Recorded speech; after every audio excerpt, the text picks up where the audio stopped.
I was gonna clean up, but this is my life, man. Clean clothes, either on the floor or on the bed. That's just what it is, man. No, I had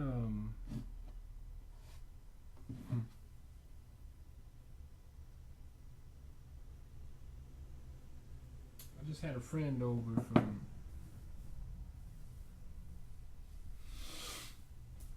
from when I stayed in Houston. He he came by right now, and we were just talking. You know, the thing is, I've brought him up before on one of these talks, talking about how he's probably a bad influence on my life, but he does give it to me straight. But it's like he has the same reaction everyone else does, just at the point of, and he's pretty smart intellectually, but still, I think he introduced me to bad habits. Pawning all my stuff, borrowing money and never paying it back. I even brought it up. I was like, bro, like, when you gonna give me that car? The car he pulled up in. I'm like, my mama gave me money for that car. He's like, I'm down bad right now. And that's the thing. Like, he gives me advice, and he'll even be telling me bruh, like, all the stuff I'm telling you, like, is really for myself, and somehow I see it as a glimpse into my future, like, if I don't get my act right. And it's just, he's the one person who I just feel like I blatantly be honest with. My friends, I tell them some of the truth. My parents, some of the truth. My girls, he's the only person that really knows, like, 100% all the shit that really goes through my mind, and all the shit that I've done in my past when I was in Houston, and how I am. Like, he knows how I am. But what I did bring up before is that, like, a person like that has me identified with a certain identity. That I'm a person who doesn't keep his word, doesn't keep a job. I told him, like, hey, I have an opportunity to work this job, save some money, detox, and then get ready for a better job that I really want. And they're going to pay for my schooling. And he's like, you're just going to get hired just so you can quit. And I said, no, don't do that. You're going to hypnotize me. He's like, you're hypnotizing yourself. Because he's like, that's what you do. So that was interesting. And then he comes around here, like, snooping through everything, like, even those Jordans. He's like looking up those Jordans. Those are my girls' Jordans. He's like, let me sell these and shit. It's like, snooping through all the shit, grabbing the roommate's weed and smoking it. It's not even real, by the way. You can smell it. You can tell it's from the store. I think her plug is like doing one on her, but who cares? Whatever. That's besides the point, bro. He went and used all this shit, and I'm like, bruh, like, you're not even gonna go to the corner store and buy me, like, some more, like, a fake, some THCA from the corner store to replace what you smoked weed, like, something. Like, you just gonna take it, and, like, she's gonna realize. But it's like, who cares? I hate my life anyway. You know what I'm saying? Like, I'm telling him the whole time how, like, bro, like, I wake up and I'm like, oh my goodness, like, what have I done? How am I here? Waking up with boo-boo all over the floor that I have to clean up. He's like, man, he's like, you worried about some skimp, like weed like that? Like, that's the least of your problems. He's like, there you go. You're always concerned. And so we have good talks. Besides the fact that he always goes through shit. That's kind of crazy though, but he never goes through my shit. But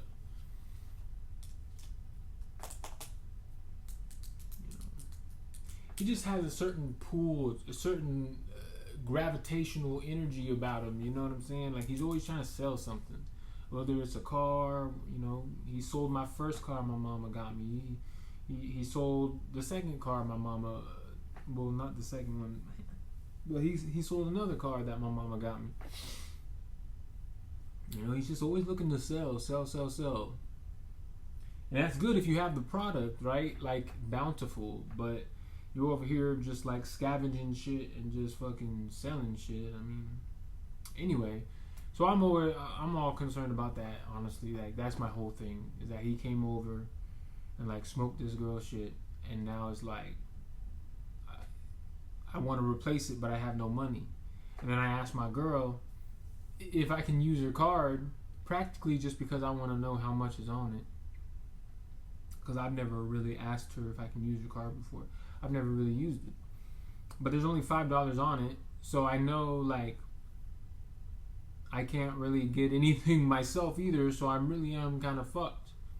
Like, it's just going to turn out how it's going to turn out. Either she's going to notice and say something, or not say something, or she's not going to notice, or... Although I'm pretty sure she's going to notice. But... that's the least of my motherfucking worries. You know? He's like, bruh.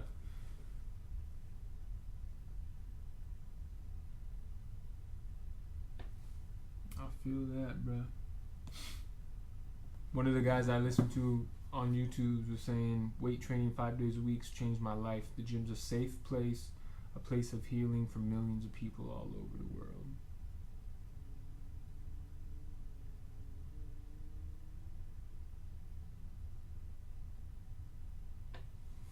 And that's real. I've always felt that, because me, I need a sense of direction. Like, I need a purpose. I need somewhere to go.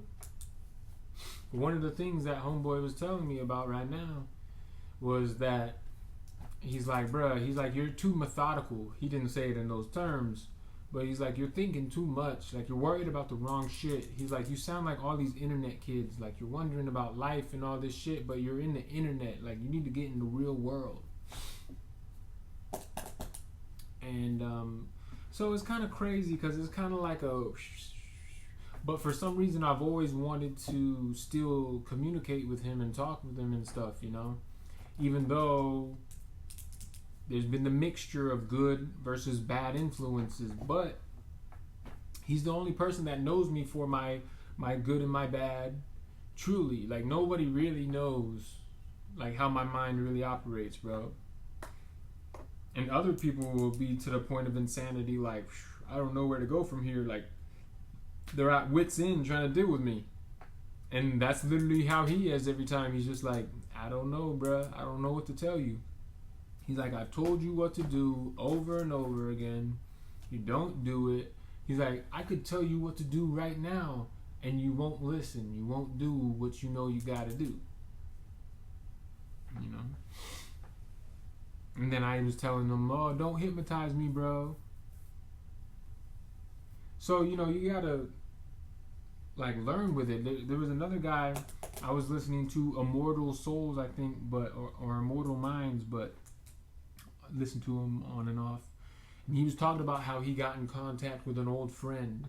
And that old friend was bringing up old mentality thinking, right? Like, old ways, and then something felt off, and he's like, it was an intangible spirit that followed from that interaction, right? Because I'm over here trying to watch my thinking and my talking, my vocabulary, talk positive, and as I've said before, like, he's over here thinking that I'm a certain type of way, right?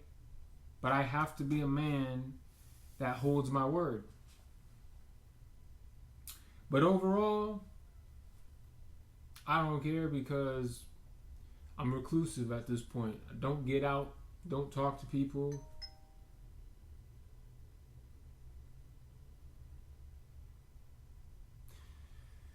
So it was good to, like, actually converse with him. He stayed, you know. He got here about 12, so he was here for about 3 hours, you know. So it was good to talk to him, honestly. I was literally thinking yesterday, and I told him, I was like, bro, no one's come by to see me. He's like, yeah, because, like, you're out of town, you're out in the middle of nowhere, like, it takes a while to get to you. You know, it's at least a 25-minute ride or whatever. So he's the only person that's fucking come out here and hung out with me and actually chilled a little while to talk. So, and he's not even one that's prone to driving across town and shit. He stayed kind of late, honestly, to be leaving, and like 3 o'clock when I got back in here. And like, I'm so reclusive, I'll stay in the house, I'll go to the backyard. I set up some logs as a track to kind of walk in a circle. And he was like, bro, you're living like a prison inmate, bro. He's like, you can go outside and walk the trails. I was like, shit, I do that too, bro. But it was a good talk, aside from the fact that like he's a wild motherfucker, just always looking for shit to pawn or sell. But also, I don't know, he's an intelligent guy. It's just something about it, right? Maybe that's why like I can be a fuck up and like my friends or family will still talk to me. Like there's something in there. Like normal people tell me like, you should stop being friends with him. And usually I'm a good tell of people. Like I have intuition where I meet somebody and maybe something's off and I don't really want to be around them or talk to them.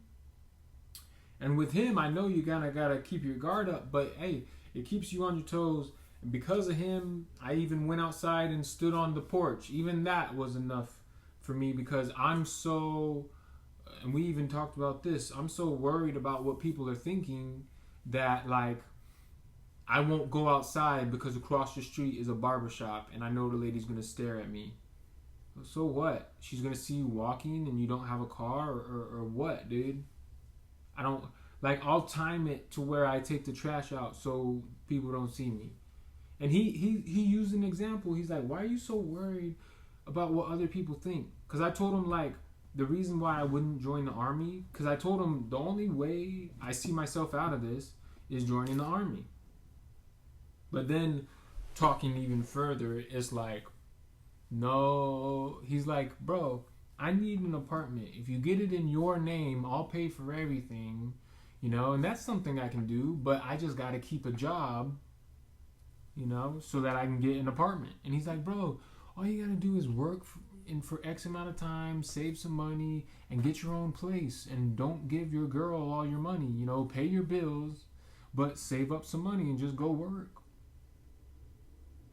So he's talking to me about all that, but he used an example. He's like, bro, because he asked me, he's like, why don't you join the army? So he's like, so why don't you do that? And I'm like, because I'm worried about what my dad would think. He's like, you really going to make decisions based off of what somebody else thinks? And I'm like, yeah, pretty much that's it.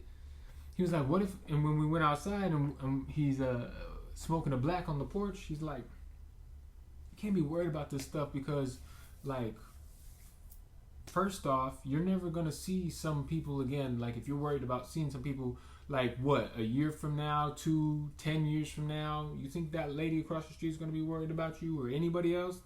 He's like, and that's the second thing. Nobody's thinking about you.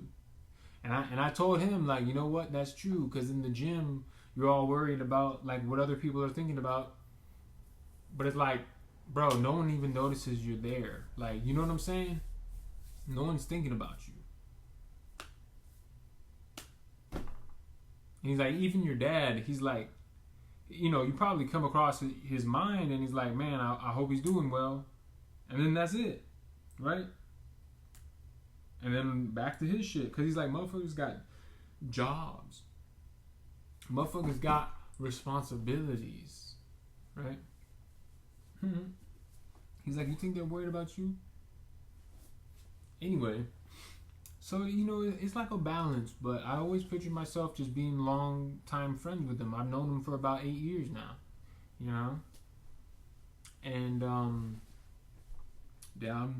when we both met, staying in Conroe, taking trips to Houston. So, it is what it is, big dog. I got the phone call while we were interacting, though. And I got the job for bird mitigation at the park, and the guy was able to give me a schedule that was in the morning time, which is what I wanted, because I literally was saying I need to wake up and just hit the dough. So it works out for me, because if I catch a 4:30 bus, I know I can get there by 6 a.m. and that's kind of what I need. So, shouts out to Wes Watson because he said you need to be responsive when people call you right away. Hit them right back. And I was all the way with the bird mitigation, and it gets me money through the doors. Not what I want to do, but I can do this for 30 days or until I get my physiology certificate. That's when I plan to leave. And $1,000 in my savings after paying bills and everything. That's all I want from this job. Then I want to go to the job I really want to do, which is aviation tool maintenance. But the whole thing would be to be aviation technician. That would be my goal. But I gotta get my shit straight. So see what happens, man. I know it's gonna happen.